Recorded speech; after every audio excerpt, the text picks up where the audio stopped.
My sister-in-law pranked me by giving me alcohol knowing I don't drink, and I feel so hurt even though she didn't know it would trigger my childhood trauma.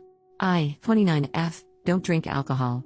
The short answer to the reason for this is I grew up with two highly abusive alcoholic parents. It took me a lot of self-work and therapy to even be able to be in the same room as people that are drinking. When I meet new people, I just politely turn down drinks by saying something along the lines of I don't drink. There has obviously been some instances where people ask me why, but I never go into the traumatic details. I've never had anyone push it onto me or anything. That's what makes what happened last weekend so bizarre. On the second Saturday of every month, my husband, 30M, and his sister, 32F, throw a cookout or something along the lines for all of their childhood friends. I've always thought it was really cool that they stay close with so many people since I myself moved away from home and only stay in contact with one friend from school. I've been attending these hangouts ever since my husband and I started dating. There's never been any issues. I get along well with his friends and his sister. Last Saturday, my husband took my 11-year-old little brother out of town for a dad and Sunday. We're his legal guardians. I've had custody of him since I was 20.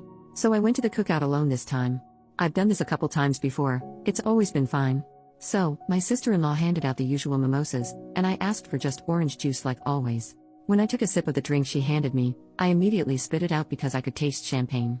I turned around to my sister-in-law and said, "Oh, you must have given me your drink by mistake." When I turned, I noticed her and two of her friends laughing. I was so confused. I asked what was going on and my sister-in-law said through her giggles, "We thought it would be funny to see how you react to alcohol since we've never seen you drink it before. You should have seen your face." I was honestly just so shocked by that my only response was, "What the hell?" As they continued laughing, I just told them I was leaving. I honestly don't even remember that drive home because I was trying to keep myself from having a panic attack. When I finally got home, I just broke down crying. My husband and brother got home shortly after that and I couldn't hide how I was feeling even if I wanted to. My husband immediately asked me what was wrong and I just broke down again. I hate that my brother had to see me cry. I try to keep our house as happy and safe as possible. After I put on a movie for my brother, I explained what happened to my husband. He was so mad. I've never seen him like that before. He told me to go relax with my brother and he was gonna sort everything out. I could hear him yelling at his sister on the phone and after almost an hour, he came and sat with us and told me we wouldn't be seeing her again. The next day, we told my mother and father-in-law. I've always been really close with them so I wanted to confide in them, but I was obviously scared because that's their daughter and I didn't want to talk bad about her to them. To my surprise, they were absolutely mortified and so apologetic on behalf of their daughter. I'm so glad because my little brother adores them. It would have been devastating if our relationship with them suffered because of this. So, yeah. This past week has been so weird. I feel weirdly betrayed. I hate that my sister-in-law and her friends used me as some sort of entertainment for the day. I know that they don't know the trauma this triggered inside of me, but I'm just so confused on why they thought that was an okay thing to do. I also feel guilty because I don't want my husband to stop going to the cookouts and lose his time with his friends and I don't want him and his sister to never see each other again because of me. My husband is amazing and has assured me it wouldn't be my fault if they never speak again. It's just hard not to feel that way. Don't worry though, I've had a lot of emergency therapy sessions this week and I know I'll be okay. It was just such a bizarre thing to experience. It seems like such a small, inconsequential thing to have happened to me. But it's been a crash course on trauma, triggers, PTSD, etc. Typing it out has been so helpful. Thanks for listening to my ramblings. Update, 4 days later, thank you to everyone that left me kind comments and messages on my previous post. I'll just get right into the update. A lot of you guessed right. This isn't the first time my sister-in-law has done something like this. She is definitely what some would consider a mean girl. My husband and his parents have had multiple falling outs with her over the years, but they've been on good terms recently until she pranked me. So, yeah.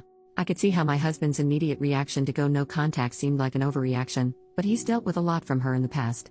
I don't want to give any specific examples because they're personal to my husband and his family. Hope you all understand. So here's what happened after my last post. After talking with my therapist and my husband, I decided I wanted to message my sister-in-law. I asked her if she wanted to get lunch and talk about what happened. I wanted to explain some of my past to her, my PTSD diagnosis, and why what she did affected me so much. I just wanted this to be over and for us to come to an understanding. But she never responded. A couple of my husband's friends that were at the cookout when the prank happened called us to check in on me. They said they had no idea my sister-in-law planned that and they never would have let it happen. That's probably why she didn't clue them in on the prank. They told me that after I left, they told her it wasn't cool.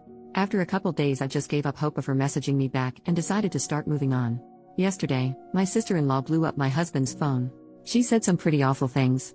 To summarize, it was along the lines of "It's not my fault your wife is a pussy that is scared of champagne." She called me a bunch of names, from everything to bitch, cunt, etc.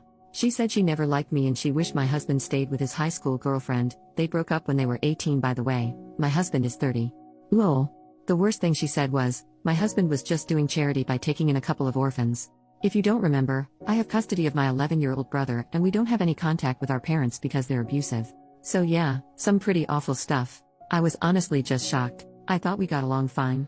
We were never best friends or anything, but I had no idea she held this much animosity towards me. Maybe she's just embarrassed and lashing out because her parents or some of her friends berated her for it? I don't know. My husband sent just one message back to her saying he never wants to see or talk to her again and then blocked her and her husband's numbers. He told his parents what happened and they were furious too. I don't know what they said to her, but they're about as done as my husband. Since I've been in therapy and have support around me, her words didn't bother me much.